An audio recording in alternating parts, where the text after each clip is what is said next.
Loïc Deovan, bonjour. Bonjour. Bienvenue au salon e-marketing et stratégie client. Merci. Je vous accueille en tant que CEO et cofondateur de Bypass. Est-ce que vous pourriez nous présenter un petit peu votre parcours et puis pourquoi vous avez fondé Bypass? Écoutez, donc moi je suis un ancien commercial B2B. J'ai œuvré pendant une quinzaine d'années dans la vente de solutions RH, donc des softwares, des logiciels en mode SaaS. Et j'ai eu tout simplement l'idée de créer Bypass il y a 3 ans, à partir de mes propres besoins. J'utilisais LinkedIn, j'utilisais tout un tas d'outils pour trouver des nouveaux prospects, pour me renseigner sur mes clients. Et j'utilisais finalement très peu les outils dits de CRM, avec lesquels j'avais beaucoup de mal à rentrer d'informations, détailler mes appels, etc. Et donc j'ai vu que mes petits collègues faisaient la même chose et je me suis dit tiens, ça serait intéressant d'industrialiser ces pratiques et puis d'en faire une vraie solution adaptée aux commerciaux. Alors dites-nous en plus sur Bypass. Quel est votre secteur d'activité, vos domaines de compétences? Alors Bypass, c'est une solution de ce qu'on appelle de Sales Intelligence qui va exploiter toutes les données qu'on peut récupérer. Donc aujourd'hui on capte beaucoup de data sur Internet, sur les réseaux sociaux, mais dans la presse également, sur Twitter, et on le verra tout à l'heure dans d'autres bases de données. Et l'idée en fait c'est à partir de toutes ces données-là de trouver tous les signaux business, toutes les informations clés qui vont être utiles pour le commercial à différentes étapes de son cycle de vente. Donc ça peut être aussi bien sur la partie lead generation pour trouver de nouvelles pistes de prospection que de la connaissance client, que sécuriser son closing quand on est sur des deals un peu plus complexes de 6-24 mois où on a besoin de cartographier ses interlocuteurs. Les grandes forces justement, les grands points différenciants de Bypass? Alors, Bypass, c'était déjà une solution qui a été faite par des commerciaux pour des commerciaux. Je pense que c'est très important. On a fait ce système-là pour nous. Donc une interface qui est très ergonomique, une façon de présenter l'information pour qu'elle soit vraiment consommable par le commercial. Donc elle est vraiment mâchée, explicitée, transparente. Zéro saisie dans l'outil, à aucun moment on se sert de son clavier. C'est vraiment le GPS. Si le CRM était une voiture, nous on serait plutôt le GPS. On indique sa destination et ensuite on se laisse guider par le produit. Donc voilà, très intuitif.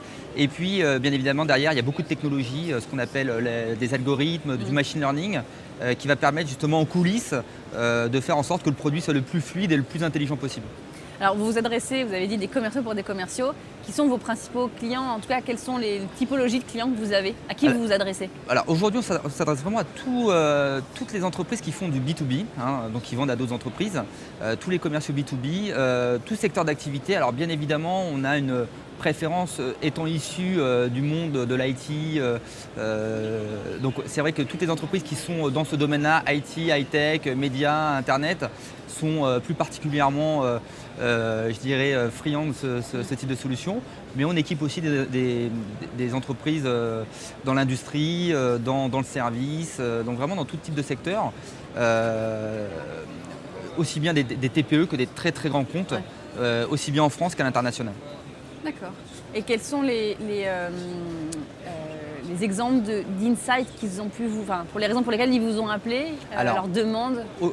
Aujourd'hui, on s'inscrit dans un mouvement un peu plus large qui s'appelle le social selling. Donc c'est un mouvement qui vient des États-Unis et qui consiste tout bêtement en fait à trouver un point de contact pour éviter de faire ce qu'on appelle de l'appel dans le dur, donc trouver une histoire à raconter à son client.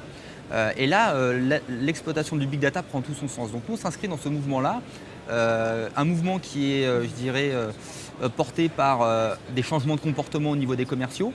On va appeler ça la transition numérique ou digitale. Et donc dans ce mouvement-là, il y a une partie outils. Il y a une partie outils que représente Bypass, mais il y a aussi une partie changement des comportements des utilisateurs, comment mieux utiliser les réseaux sociaux, comment mieux utiliser l'information qui est disponible gratuite sur Internet.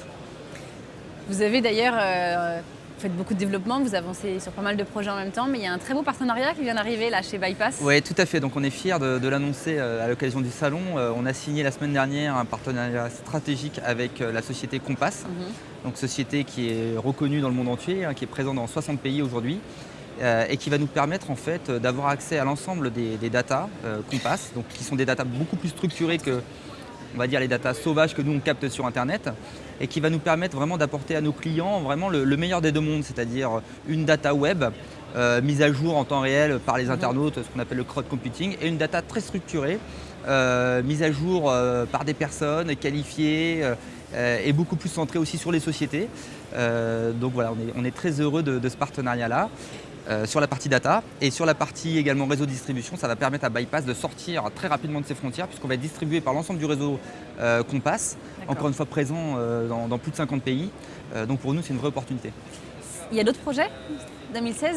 Alors, c'est un des projets majeurs. Il y a beaucoup de projets aussi sur la partie roadmap, fonctionnalités, features. Donc, on a aussi un cadencement très, je dirais, dynamique de la vitesse à laquelle on délivre les nouvelles fonctionnalités. Donc, oui, pas mal de petites choses qui vont arriver. On en garde un peu sous le coude. Alors, tout va extrêmement vite. Il y a beaucoup de choses qui avancent, qui évoluent. C'est quoi le métier de demain? Votre métier, à votre avis, va évoluer comment demain? Alors, effectivement, nous aujourd'hui, on fait ce qu'on appelle de l'exploitation big data de façon très opérationnelle. On a voulu rendre ça pragmatique et démocratiser l'approche. Comment utiliser simplement les données qui sont disponibles, en trouver des informations utiles pour le commercial. Demain, nous, on croit beaucoup et on est en train de faire beaucoup d'innovation, d'investissement en recherche et développement sur tout ce qui va être prédictif. Comment demain modéliser en fait, à partir des datas qu'on a sur un client, peut-être ses meilleurs modèles de vente, ses prospects, je dirais, types, et anticiper finalement un peu l'avenir et prédire. Donc le mot est un peu fort, hein, mais essayer de trouver en tout cas les zones les plus, je dirais, intéressantes dans le cadre de la prospection pour s'investir ou pas sur un appel d'offres. Est-ce qu'on y va, est-ce qu'on n'y va pas? Voilà, donc on va essayer de développer des outils prédictifs à partir de la data. Il y a des belles choses à venir alors. Ouais. Loïc Doval, merci beaucoup. Merci de votre accueil. Très bonne journée. Merci à vous.